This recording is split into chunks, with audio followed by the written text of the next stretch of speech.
Camera பார் man, camera பார், camera பார், camera பாடுறா. இது சிரிக்க கேமரா பார்த்து சிரிக்காதரா மச்சான், சிரிக்காத. கேஷுவலாக இருக்கு, கேஷுவலாக இருக்கு. வேணா எடுக்கலாம், இல்லைன்னா அப்படியே வச்சுருக்கோம். அப்படியே மிரர் எடுத்துகிட்டு அப்படியே பிள்ளைங்க மாதிரி நான் ஒரு ஏடா கூட அந்த மாதிரி அந்த மாதிரிலாம் பண்ணாதீங்கடா. மிரர் வச்சுக்கோங்கடா. அது திரும்பி திரும்பி பார்ப்பீங்களா? சிலர்லாம் பார்த்தீங்கன்னு வச்சுக்கோங்க, பைக்கில் போயிட்டு இருக்கும்போது என்ன பண்ணுவானுங்க, மிரர் இருக்கு, 360 டிகிரி விஷன் இருக்கு, எல்லாத்தையும் கழட்டி வீசிட்டு போவார். இந்த ரைட்டு லெஃப்ட் போகிறப்ப தான் என்ன இப்படி பார்ப்பானுங்க, அந்த மாதிரி தான் ரைட் எடுப்பானுங்க. ரைட் எடுக்கும்போது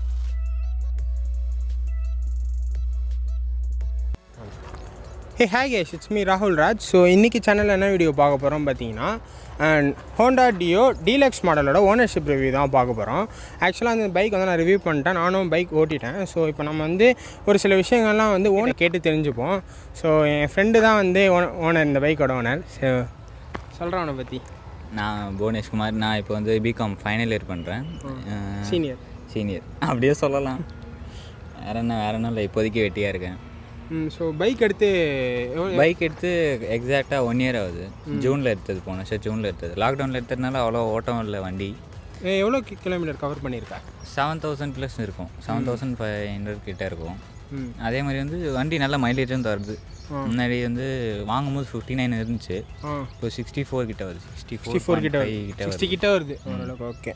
அண்டு பைக் வாங்கின ரீசன் என்ன? ஏன்னா ஸ்கூட்டிஸ்லேயே வந்து ஹோண்டாலேயும் வந்து ஆக்டிவாக இருக்குது, டிவிஎஸில் ஜூபிட்டர் இருக்குது, அப்ரிலாலேயும் கூட நிறைய ஸ்கூட்டர் வேரியண்ட் இருக்குது. பட் எதுக்கு வந்து டியோ வந்து பிடிக்கும், பார்த்ததில் மாடல் கொஞ்சம் ரொம்ப பிடிக்கும். அதே மாதிரி வீட்டில் பைக்கும் இல்லை, இதான் ஃபஸ்ட் பைக் வீட்டில் வாங்கினது.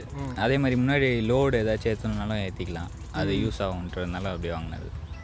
ஓகே. அதே மாதிரி ஸோ பைக் வந்து சீட் கம்ஃபர்டபிலிட்டி மட்டும் சொல்லு. சீட் கம்ஃபர்டபிலிட்டி வந்து ரெண்டு பேர் உட்காந்தா கொஞ்சம் இடுக்கமாக தான் இருக்கும், கொஞ்சம் வெயிட் அதிகமாக இருக்கவங்க உட்காந்தா கொஞ்சம் இடுக்கமாக இருக்கும். மற்றபடி ஒன்றும் அவ்வளோலாம் இருக்குது. சீட் கம்ஃபர்டபுள் ஓரளவுக்கு டீசெண்டாக இருக்குது. ஸோ அதேமாதிரி பைக்கோட ஹேண்ட்லிங் ஸோ எப்படி இருக்குது? சிட்டிஸில் எப்படி இருக்குது? மைலேஜில் வந்து நல்லா இருக்குது. சிட்டிஸில் வந்து இப்போ டிராஃபிக் இருக்கிறதுனால அவ்வளோ மைலேஜ் தராது. இப்போ நம்ம அவுட்டர் ரிங் ரோடு அது மாதிரி எங்கேயாச்சும் வந்தோம்னா தான் அங்கே நல்லா தருது மைலேஜ். சிட்டிஸில் அந்த அளவுக்கு இல்லை. எவ்வளோ? அந்த அளவுக்கு 45 அது மாதிரி தெரியுது. ஸோ அதே மாதிரி பைக்கில் வந்து உனக்கு இந்த விஷயம் ரொம்ப பிடிக்கும்னா என்ன ரொம்ப பிடிக்கும்? இந்த விஷயம் ரொம்ப பிடிக்கும், அந்த டிஜிட்டல் மீட்டர் தான், டிஜிட்டல் டிஸ்பிளே, இன்ஸ்ட்ருமெண்ட் கன்சோல் ரொம்ப பிடிக்கும். ஸோ பிடிக்காத விஷயம்னா? பிடிக்காத விஷயம் சீட்டு தான், ஏன்னா சின்னதாக இருக்குது. அதே மாதிரி இந்த பெட்ரோல் எதுவும் அதே மாதிரி தான், கொஞ்சம் குவாலிட்டி கம்மியாக இருக்க மாதிரி இருக்குல்ல. மீன்ஸ் இது ப்ரெஸ் பண்ணால் அப்படியே உடையிற மாதிரியே இருக்கும். அது எப்போ உடையும் நம்மளுக்கும் தெரியாது. அது ஒன்று மட்டும்தான், வேறு எதுவும் இல்லை. ஸோ அதே மாதிரி பைக்கோட சஸ்பென்ஷன் பற்றி சொல்லு. ஸோ நார்மல் ரோட்ஸில் எப்படி இருக்குது, இந்த மாதிரி ஆஃப் ரோட்டில் வந்து? ஆஃப் ரோட்டில் நல்லா இருக்குது. மீன்ஸ் கொஞ்சம் இதுவாக இருக்கும், கொஞ்சம் ஹார்டாக இருக்கும், பட் பரவாயில்ல ஓட்டலாம். சஸ்பென்ஷன் ரொம்ப ஹார்டாக இருக்குது. ஆமாம். நார்மல் ரோட்ஸில் ஈஸியாக இருக்குது, ஓட்டலாம், நல்லா ஓட்டலாம். ஸோ அதேமாதிரி நீ பைக்கில் போனால் டாப் ஸ்பீட் என்ன? டாப் ஸ்பீட் வந்து 85, 89 அந்த 80 போயிருக்கா. ஓகே. ஸோ அதே மாதிரி மிரர்ஸ் பற்றி சொல்லு. மிரர்ஸ் வந்து எந்த அளவுக்கு இருக்குது, எந்த ஸ்பீடுக்கு மேலே போனால் ஒரு மாதிரி வைப்ரேஷன் தெரியுது? 75 ப்ளஸ் போனாலே வைப்ரேட் ஆக ஆரம்பிச்சிடும் வண்டி. கொஞ்சம் ஹார்டாக இருக்கும் ஓட்டும் போது. அதுக்கு முன்னாடி எதுவும் அவ்வளோவெல்லாம் இருக்காது. ஸோ அதே மாதிரி பைக்கில் வந்து இப்போது பிரேக்கிங் எந்த அளவுக்கு இருக்குது? பிரேக்கிங் பவராக தான் இருக்குது. இன்னும் முன்னாடியும் எந்த ஆக்சிடென்ட்ஸ் இது வரைக்கும் எதுவும் ஆகலை, நல்ல விஷயம். இனிமேட்டும் ஆகாது. பரவாயில்ல, பிரேக்ஸ் நல்லா இருக்குது, ஒன்றும் பிரச்சனை இல்லை. ஓகே. அண்ட் அதே மாதிரி பைக்கில் வந்து இந்த விஷயம்லாம் இன்னும் கொஞ்சம் ஆட் பண்ணியிருந்தா நல்லாயிருக்கும். ஸோ ஒரு சில விஷயம்லாம் ஆட் பண்ணியிருந்தா நல்லாயிருக்கும். அப்படின்னா நீ என்ன சொல்லுவ? அப்படி எதுவும் இல்லை, எல்லாம் கரெக்டாக தான் இருக்குது. எல்லாம் கரெக்ட். ஏதோ உனக்கு அந்த பைக் வந்து மட்டும் மீன்ஸ் இந்த பெட்ரோல் இது வேறு எங்கேயாச்சும் பேக்லேயே வச்சுருந்தாலோ, ஆக்டிவால் எப்படின்னா பின்னாடி இருக்கும். ஆமாம் பின்னாடி இருக்கும். அதே மாதிரி இது கொஞ்சம் பின்னாடியே வந்திருக்கும், பெட்ரோல் இதுவும் இது வரும். சீட் மட்டும் மாற்றிருந்தால் இன்னும் கொஞ்சம் நல்லா வந்துடும். ஸோ அதேமாதிரி பீலியன் சீட் கம்ஃபர்ட் எந்த அளவுக்கு நல்லா இருக்குது? சொல்கிறா, சிரிக்காதரா, சொல்கிறா.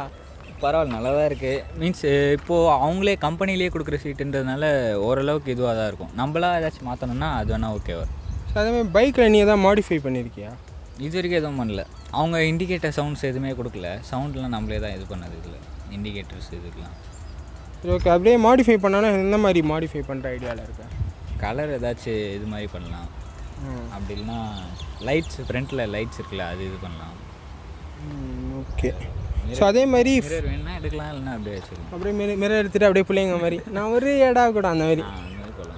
அந்த மாதிரிலாம் பண்ணாதீங்கடா. மிரர் வச்சுக்கோங்கடா. அது எப்படி திருப்பி பார்ப்பீங்களா? மிரர்ஸ் எடுக்காதீங்கடா. அந்த ரோகன் மேனோட மிரர்ஸ்லாம் தூக்கி போட்டு சுற்றிட்டு இருக்கான். சரி, அதே மாதிரி லைட்ஸ் நான் இப்போ வெளிச்சத்தில் தான் வந்து ஓட்டியிருக்கேன். நைட் டைமில் எப்படி இருக்குது? நைட் டைமில் லைட் கொஞ்சம் டிம்மாக தான் இருக்குது. மீன்ஸ் அந்த ஹை பீம் போட்டாலும் அப்படி தான் இருக்குது, போடலனாலும் ஓரளவுக்கு இதுவாக தான் இருக்குது. கீழே அந்த எல்இடி லைட். ஸோ அலோஜனே இருக்கலாம். அதுவே இருந்திருக்கலாம். இது கொஞ்சம் டிம்மாக இருக்கிறதுனால நம்ம இப்போ ஹெல்மெட்லாம் போட்டோன்னா அவ்வளோவா தெரியுறது இல்லை. அந்த லைட் எரியுதான்ட்டே தெரியாது, அப்படி இருக்கும். அது ஓரளவுக்கு ஏதோ வெளிச்சமாக இருக்கும். அதேமாதிரி லைட்ஸும் ஒரு ப்ராப்ளமு, சீட்ஸும் ஒரு ப்ராப்ளமு. ஓகே, அதே மாதிரி ஓவரால் பைக் குவாலிட்டி எந்த அளவுக்கு நல்லா இருக்குது? நல்லா இருக்குது, குட். ஒரே வார்த்தையில் அமைச்சு நல்லா பேசுகிறா. சரி, ஓகே கைஸ், அவள் தான் கைஸ் ஓனர்ஷிப் ரிவ்யூ. இந்த பையன் ரொம்ப பேச மாட்டேன்றான். ஸோ உங்களுக்கு ஏதாவது வந்து டவுட்ஸ் இருந்ததுன்னா கீழே கமெண்ட் செக்ஷனில் கமெண்ட் பண்ணுங்கள். ஸோ எதாக இருந்தாலும் நான் வந்து அதுக்கு ரிப்ளை பண்ணுறேன். தேங்க்ஸ் ஃபார் வாட்சிங் this video and bye guys.